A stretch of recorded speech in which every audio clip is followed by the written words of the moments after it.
तो नीतीश कुमार की नई कैबिनेट में सियासी समीकरण का पूरा ध्यान रखा गया है। बिहार में जाति के महत्व को समझते हुए एनडीए की नई सरकार में नीतीश कुमार और बीजेपी ने सभी बड़ी जातियों के प्रतिनिधित्व को जगह दी है। ओबीसी, दलित, महादलित, सवर्ण सभी को साधा गया है। इसका 2024 यानी कि इस साल होने वाले जनरल इलेक्शंस पर क्या असर होगा, देखिए।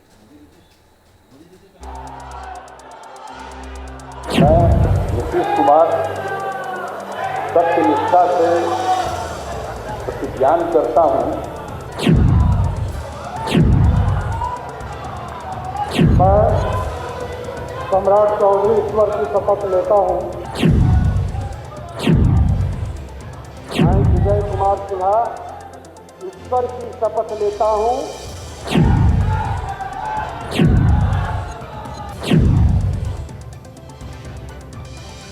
बिहार की ये तस्वीर पूरे देश में बदलते समीकरण की कहानी कहती है। अति पिछड़ा वर्ग के नेता नीतीश कुमार देश के सबसे बड़े पिछड़ा वर्ग के नेता नरेंद्र मोदी के साथ हैं। रामलला की प्राण प्रतिष्ठा के बाद मोदी ने देश की आबादी में सबसे ज्यादा हिस्सेदारी रखने वाले एक्सट्रीम बैकवर्ड क्लास को भी साध लिया है। बिहार की राजनीति में आए बदलाव का असर पश्चिम से पूरब तक, उत्तर से दक्षिण तक होगा। ये तो उसी दिन तय हो गया था जब बिहार में जातिगत जनगणना के नतीजे आए थे। तब ये तय हो गया था कि नीतीश कुमार जिस तबके की नुमाइंदगी करते हैं उसकी आबादी बिहार में सबसे ज्यादा है और 2024 के चुनाव में जिधर नीतीश जाएंगे चुनावी जीत भी उसी पाले में जाएगी।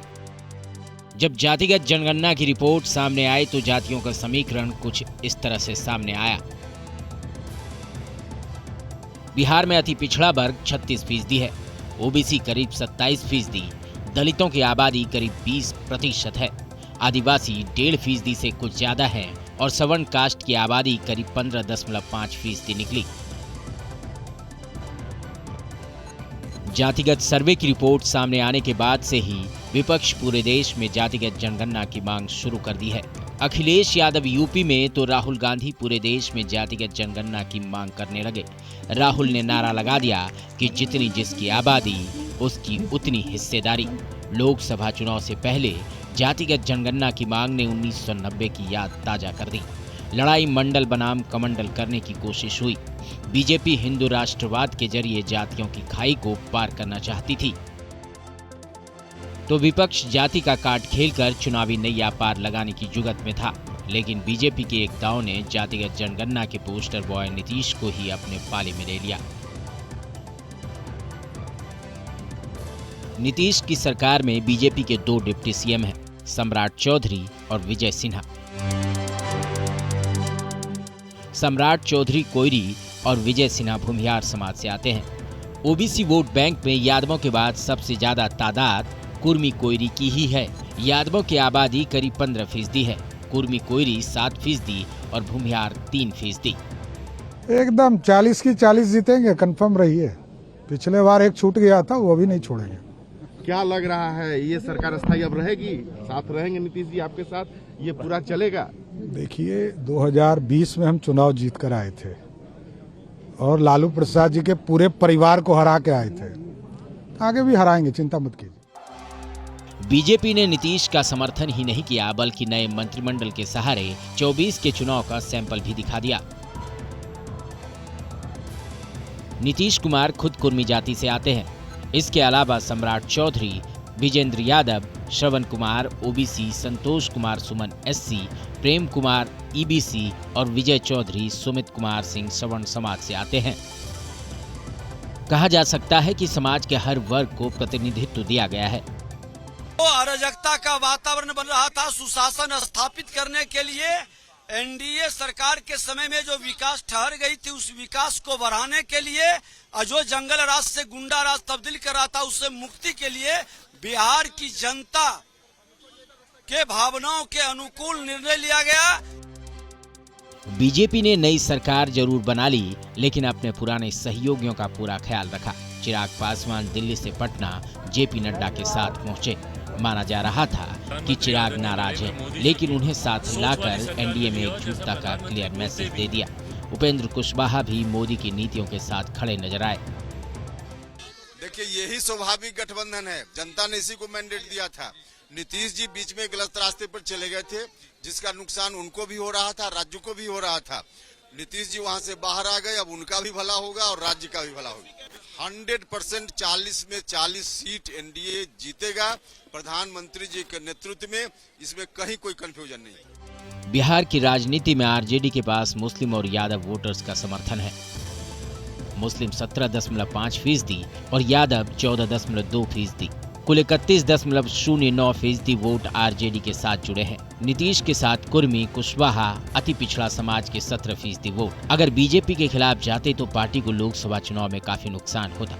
बिहार में बीजेपी को 15% सवर्ण वोटर्स का समर्थन रहता है। गैर यादव ओबीसी वोटर भी बड़ी तादाद में बीजेपी के साथ रहता है। अब नीतीश के सहारे 36% ओबीसी वोट अपनी तरफ लाने में कामयाब होती है तो 40 में से 40 पूरा हो सकता है। Team news nation. और इस बीच बिहार के डिप्टी सीएम विजय सिन्हा ने बड़ा दावा किया है। दावा यह है कि नीतीश के साथ आने के बाद अब सूबे की सभी 40 लोकसभा सीटें एनडीए जीतेगी। डिप्टी सीएम विजय सिन्हा से बात की हमारे संवाददाता राहुल डबास ने। हमारे साथ बात करने के लिए बिहार के उप मुख्यमंत्री हैं सिन्हा जी। अगर आज के दिन की बात करें, सबसे पहले न्यूज नेशन की तरफ से आपको बहुत बहुत मुबारक। धन्यवाद सर। अगर आज के दिन की बात करें तो बिहार की राजनीति के लिहाज से कितना महत्वपूर्ण है, क्योंकि इसका असर आने वाले लोकसभा चुनाव पे भी नजर आएगा और बिहार का जो डबल इंजन की सरकार है उसके विकास के। देखिए, बिहार में डबल इंजन की सरकार की जरूरत थी और हमारे केंद्रीय नेतृत्व, देश के प्रधानमंत्री, गृह मंत्री, राष्ट्रीय अध्यक्ष जी ने लोगों की भावनाओं को सम्मान करते हुए बिहार की बदहाल स्थिति जंगल राज वाले गुंडा राज में तब्दील कर रहे थे। इस माहौल को रोकने के लिए बिहार के माननीय मुख्यमंत्री जी और हमारे केंद्रीय नेतृत्व ने मिल करके जो निर्णय किए हैं, उस निर्णय के प्रति हम आभार व्यक्त करते हैं और बिहार में डबल इंजन की विकास की गति फिर तेज गति से बढ़ेगी। अपराध और भ्रष्टाचार पर अंकुश लगेगा। सर, 2 महीनों के अंदर मॉडल कोड ऑफ कंडक्ट आने वाला है, लोकसभा चुनाव होने वाला है। उससे पहले क्या मैसेज देने की कोशिश रहेगी बिहार की जनता को कि डबल इंजन की सरकार है, इस तरीके से विकास होगा? एजेंडे में क्या रहेगा? कोई 3 बड़ी बात। देखिए, सबसे बड़ी चीज है जो अपराध को संरक्षित करने वाले लोग जंगल राज के पुरोधा थे, गुंडा राज में तब्दील कर रहे थे, उनकी विदाई ही सुशासन स्थापित करने का एक संदेश दे रहा है। जेपी नड्डा जी से भी आपकी मुलाकात हुई, मुख्यमंत्री से भी आपकी मुलाकात हुई, क्या कुछ मैसेजिंग है? देखिए, बिहार में जो बदलाव की जरूरत महसूस सब लोग कर रहे थे और एनडीए गठबंधन के सभी लोगों की इच्छा थी कि उससे मुक्ति मिले और आज वो मुक्ति के कारण सभी के चेहरे पर प्रसन्नता है और बिहार के अंदर एक नए बदलाव, सकारात्मक वातावरण बनने का माहौल। और ऐसे भी भगवान रामलला विराजे हैं तो अयोध्या से माँ जानकी की धरती तक के राम राज्य की एक भावना, एक ऊर्जा का संचार होगा जिसका माहौल आने वाले दिनों में दिखाई भी पड़ेगा। सर, इस ऊर्जा से, इस माहौल से आरजेडी की और कांग्रेस के नेता खुश नजर नहीं आ रहे। वो कह रहे हैं कि सरकार तो बन गई, पता नहीं कब तक चलेगी, हर बार बदलते रहे। अब देखिए, आने वाला वक्त इनका जवाब देगा। 40 सीटें पक्की? 100% 40 सीट हम लोग जीतेंगे। बिहार के लोगों की चाहत है कि देश के प्रधानमंत्री नरेंद्र मोदी जी के हाथों में देश का कमान है, आगे भी रहेगा। न्यूज नेशन को वक्त देने के लिए बहुत बहुत शुक्रिया। चलिए, साफ तौर पर अगर उप मुख्यमंत्री की बात करें तो सिन्हा जी का कहना है कि जो स्ट्राइक रेट है वो 100 का रहेगा, यानी 100% का रहेगा। 40 की 40 सीटों पर गठबंधन विजयी होगा। और उन्होंने कहा, मेरी जेपी नड्डा जी से बात हुई, समय कम है, 2 महीने के अंदर मैसेज देना बहुत ज़रूरी है कि उसके बाद मॉडल कोड ऑफ कंडक्ट आ जाएगा। डबल इंजन की सरकार है, उन्होंने कहा गुंडा राज खत्म हो गया है, विकास की नई बयार जाएगी, लेकिन 2 महीने के अंदर मैसेज देना और पिछली बार से भी बेहतर प्रदर्शन करना बेहद मुश्किल डगर है बिहार के लिहाज से भी और लोकसभा चुनाव के लिहाज से भी। तो जर्नलिस्ट सत्येंद्र के साथ राहुल डबास, न्यूज़ नेशन, पटना।